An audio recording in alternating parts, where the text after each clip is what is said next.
Holy shit, guys. I can't believe what I just watched. Wow. Wow. All right, let's hit the intro and the trailer and let me collect my thoughts and we'll get right into this.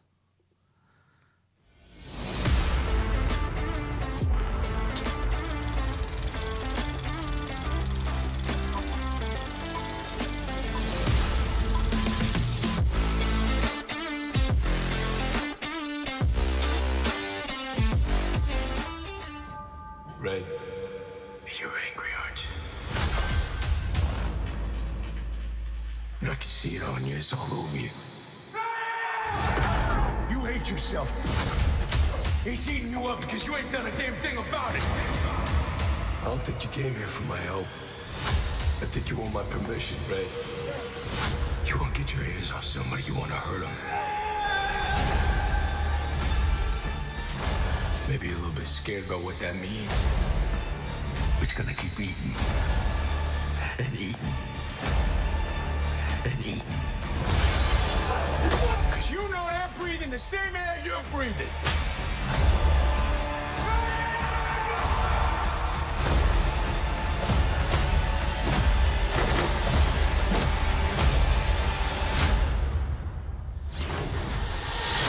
Television's Daredevil, only on Disney Plus. Welcome back, everybody, to ReelTime for the Real Everyday Movie Fan. I'm, of course, Josh Williams. It's been a while since you've seen me. It's been a while since I've talked to you guys. But my God, am I happy to be back. And I am here to give you guys my spoiler review. We're going to talk spoilers, guys, so just be prepared for that. I'm here to give you my spoiler review of Daredevil episodes 1 and 2 of Daredevil Born Again. My God, was this awesome. Just like Daredevil Born Again and just like here at ReelTime, we are back and better than ever. Oh my gosh. Now, if you guys are here, you've seen the show. If you have not seen it, stop what you're doing right here. Go back, watch the first 2 episodes, and join me back here for the conversation. Because there's so much to unpack here, so much to talk about, even just the 2 episodes that we watched. Because the first episode was about an hour long, and the fourth one was about 45 minutes long. And if that's what we're getting from this show for 17 episodes, I'll look it up here while I'm talking. But, man, this is going to be a wild ride. Oh, man. So let's get into the obvious part. We saw in the trailers that Foggy wasn't necessarily in a ton of it, and neither was Karen, to be fair. But I kind of felt like it was coming since we didn't see him much in the trailers. I kind of felt like it was coming that he was going to die, but I wasn't sure. You never know. You never want to know. And then it was either him or Karen or just him. I felt like that was going to be like what was going to happen, and it still ended up happening. I wasn't ready for it. I was not, even though I knew it was coming. That's the crazy part. Oh, I'm sorry. That's only 9 episodes. I thought they said it was going to be 17. I'm dumb. Okay, 9 episodes long. Still, 9 episodes is an awesome run that we're going to have here. Yes, even though I knew it was coming, it still hit me hard. I mean, I was over here. My TV's right here is where I watch it. I might do watch-alongs for maybe the season finale. I think that'd be a lot of fun. And then we give my review after that in live. I just wasn't expecting it. It's still, I was right here just bawling my eyes out because it, in a way, signals an end of an era and the start of a new one for Daredevil Born Again, which it's kind of in its name. Now, would I have hoped that he was stuck around a little bit longer and maybe we get to reintroduce ourselves to them a little bit more? Yes, I would have. And, how they went along with Karen's character, she, after what happens with Foggy, she kind of goes off to San Francisco and is now estranged from Matt, and that kind of writes her off a little bit. Now, will we see her again? I think we will. I hope we will. I would love to see her again. I love Karen and her character. So we will see. I don't know if we will or not. But it would be nice to see her again. That's for sure. Deborah Ann is an incredible actress, and I hope to see her back because I feel like there's still more we can do with that in her and Matt. Because to me, their chemistry's so good that having them out together to me would kind of be a downside to this season. But that's me. I'm probably in the minority. Who knows? Jump in the comments. Let me know if you like Deborah Ann in here as Karen. If you're happy to see her go or sad to see her, let me know.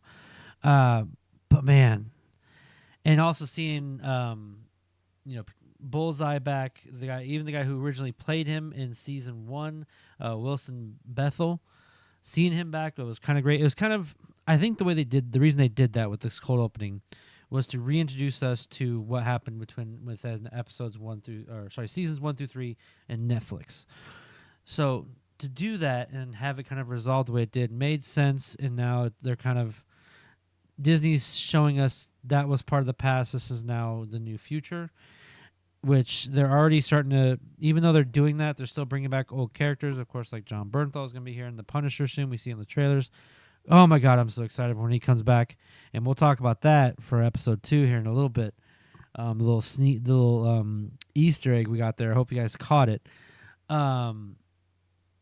But man, that opening scene, not only was it was just heartbreaking to see Foggy die and know that character won't be around anymore. It was that part was tragic, but at the same time, the action was beyond incredible. I mean, the choreography was outstanding, and I loved that I found out that they brought back the original stunt coordinator from seasons 1 through 3. They brought him back, which shows. I mean, that fight between him and Bullseye going from the bar all the way up to the top into the rooftop while Matt's like still hearing Foggy's heartbeat and reacting it in real time. And oh man, the emotions were just so complex there. Like you were in awe, you're crying, you're sad, you're feeling for Matt, and that goes to Charlie Cox as Matt Murdock Daredevil. He is Daredevil. Just like there's some people like Robert Downey Jr.'s Tony Stark, or whatever. Hugh Jackman would be Wolverine. I know he's the first. He's not actually. No, he's not the first. I mean, Ben Affleck played him first, but Charlie Cox is Daredevil, and I'm so happy that he's back, and it shows so well.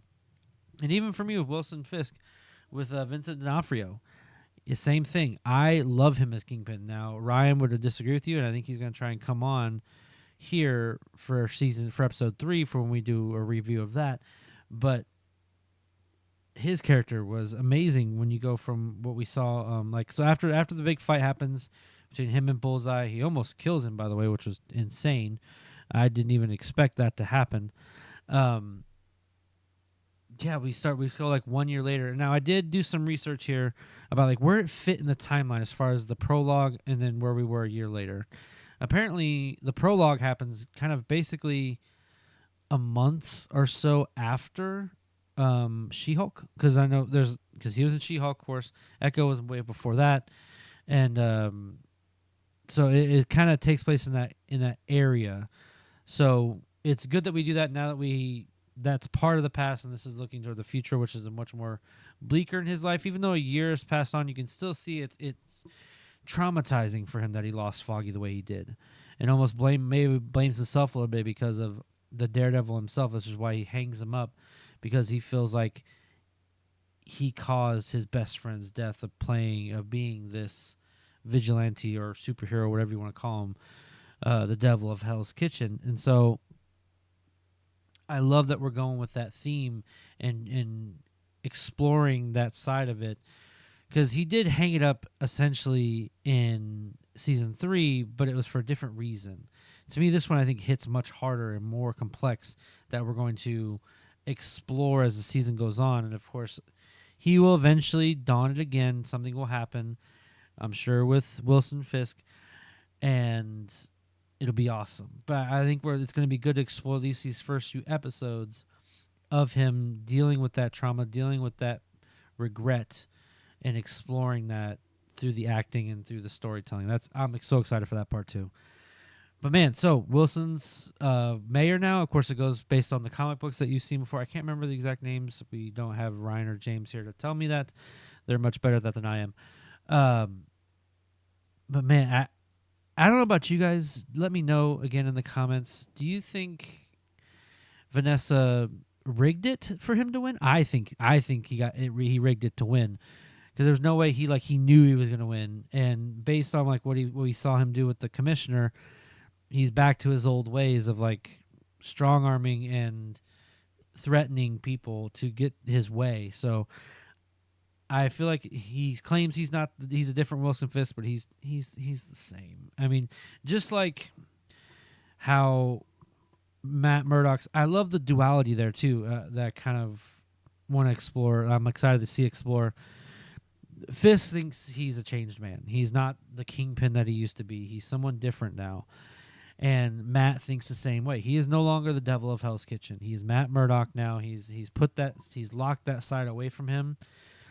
And you can slowly start to see, even in episode 2, where the little bit of each of them is slowly coming out. And I think as the season goes on, it'll slowly fester and fester and fester until the Kingpin comes out and Daredevil comes out.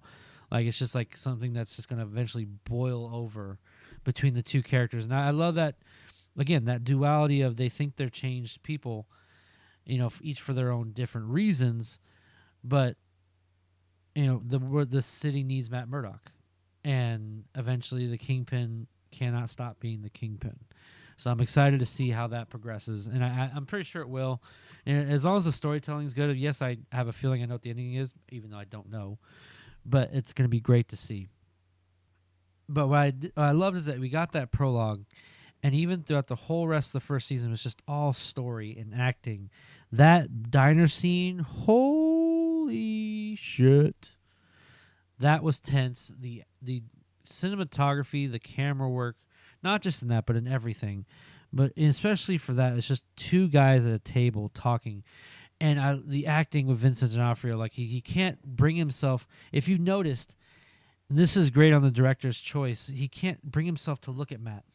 If you notice, if you watch, he looks around all the time. Even when he's looking at Matt's direction, he's not really looking at Matt. And I think that's by design, because he can't, even though he's trying to be nice and professional, he can't stand to be at the same table with this guy. Even though he said, I don't mind to see you. Come on. Especially how the tension built from there, basically telling each of them to stay in their lane, quote unquote. I loved how Matt phrased that. That was pretty cool. Oh, man. So we got that whole thing, and then he becomes mayor, and he starts talking about, we don't need vigilantes anymore, because so I think what we're going at is he's going to build his. We've seen some stuff out there on social medias that he's building a vigilante task force, like a police force to hunt them down if need be. And I think because of what happened at the end of episode 1 into episode 2 with White Tiger, where he kills a cop, it's a corrupt cop. Still, I think that's going to play a big factor in that as well. After, even though it's the White Tiger stuff supposed to be suppressed, I think it'll come out in some way in the media, so that it can help Fisk get his way to getting rid of vigilantes. And if you guys noticed too, that was pretty cool. They talked about a guy going around in a spider suit. Like how Wilson Fisk brought that up. Give me Daredevil and Spider-Man versus Kingpin, please. Kevin Feige, if there's anything good and holy in you, you will give that. Ooh, camera went bad. You will give that to the fans. I mean, not only of Spider-Man fighting Kingpin, but Daredevil and Spider-Man fighting together to face Kingpin. Oh, that'd be epic. We're gonna get that with Punisher and Daredevil, but we've gotten that, and I'm excited to see it myself. Don't get me wrong. I'm beyond excited to see John Bernthal. I'm beyond excited to see his new season that he's going to get. But come on. We all want to see Tom Holland and Charlie Cox again on screen, not just as his lawyer, to fight against Kingpin as I don't care if he's the mayor. I don't care what it is. Just give that to us fans, please. But let's go back to the show. I do love how we're slowly creeping in as we go along. Even though it's only 2 episodes, we have a good mix of court drama. That's what Daredevil's comic books are mainly about, and action and story. I think the showrunner of sorry, the showrunner Dario. I'm not even gonna pronounce your last name, sir. I'm just gonna call you Dario. Um, I don't want to butcher that at all. You guys can look it up there on Wikipedia. But how this showrunner has, in my opinion, molded all three of those together with good action, good story, and crime drama while dealing with stuff that's on the outside, it's mixing very well. None seems to have more over the other, and nothing seems to have dragged so far. I really don't have much complaints so far to think about. It's just done so well. Like the camera work as a cinematographer is astounding, especially in that prologue scene. And now going on with episodes going on to season 2 now, where we've kind of gone away from everything. I'm excited to see where this goes. I mean, I can just talk about this for more. We've already gone about 16 minutes in. Man, I'm excited to see what they do with White Tiger. I hope he gets acquitted and we can maybe see him later on down the road with Defenders. Maybe that'd be kind of cool. What else? I mean, the only thing I would say the only negative thing I could think of is I didn't feel this woman. I can't recall her character name for the life of me. Heather Glenn, played by Margarita Levieva. I'm going to pronounce that right. I did not feel their chemistry. And maybe it's because, subconsciously I want him and Karen to get back together. But between Charlie Cox's character, between Matt and Heather, these two characters and the actors, I just didn't feel the chemistry. It felt forced. So anytime I saw them on screen, I'm like, okay, it's cool. He's gonna have a love interest, but there's just no chemistry there for me to feel invested, if that makes sense. Now we'll be interested to see how this works out because, he's dating her and now she's Fisk and Vanessa's couples therapist, which is very interesting. We'll see. I mean, I'm pretty sure that's done. I don't know if I necessarily like that either because that just makes the world extremely small. But then again, you're doing that for the story's sake, so I kind of get it. But I don't know. Let me know what you guys think about that. How it just makes it feel even more small. And maybe he did it on purpose because he knows they're in a relationship. Like Wilson, like maybe he knows her and Matt are in a relationship, and he did this on purpose. I don't know, but we will see how that goes. Other than that, oh man, and seeing Ben Urich's niece now taking up as a reporter, that's really awesome to see. Like when I heard him say that, I'm like, oh, girl, you don't know, he killed your uncle, like brutally, and that to me, like having that knowledge and her not, and just seeing that environment, it's like it oozes like tension, at least for me as an audience member, which got me excited to see if she'll even uncover that. I mean, who knows? One last thing I want to bring up here that's going to kind of, I think, bring us into the more later on episodes is you saw when Matt finally found the witness for his client White Tiger's, like who he saved essentially from the dirty cops. When they were fighting, if you noticed, one of that dirty cop we saw from the beginning had a Punisher tattoo on his wrist. Now, this is something that they had talked about that was reported. It was never confirmed. It looks like it's going to be the case, which is kind of interesting and exciting to explore, is that dirty cops are using the Punisher's logo and an ideology in a twisted way that goes against everything the Punisher stood for. So seeing that and maybe him finding out about that, there is there is a comic run about that, but also it kind of plays in that idea that there's some people who think that, or there's people out there who might use the Punisher's logo in real life, like in our lives, for different reasons than what the actual Punisher stands for, which kind of it explores that from real life and brings that commentary to the show, which I'm excited to see how that turns out. But overall, guys, that prologue was a sucker punch to the gut. It was epic and amazing, and I still couldn't come off of that high. Like I was trying to come off it so I can really put my cap on, not just geek out because I'm a Daredevil fan, because I love this franchise. I love this character so much. But at the end of the day, it's an amazing first 2 episodes. This is a great start. Daredevil is back and better than ever, and it's easily we're only 2 episodes in, and this could easily change as the show goes on. Because it could. I don't think it will, but it could easily just tank and suck right after that. You know what I mean? But from what I've seen, this is the best start. I'll put it that way. This is the best start of any of the Netflix, or sorry, not Netflix, the Disney Plus Marvel television shows, by far, bar none. You can fight me on it if you want to in the comments. The only one I think even comes close is WandaVision, and maybe even Moon Knight.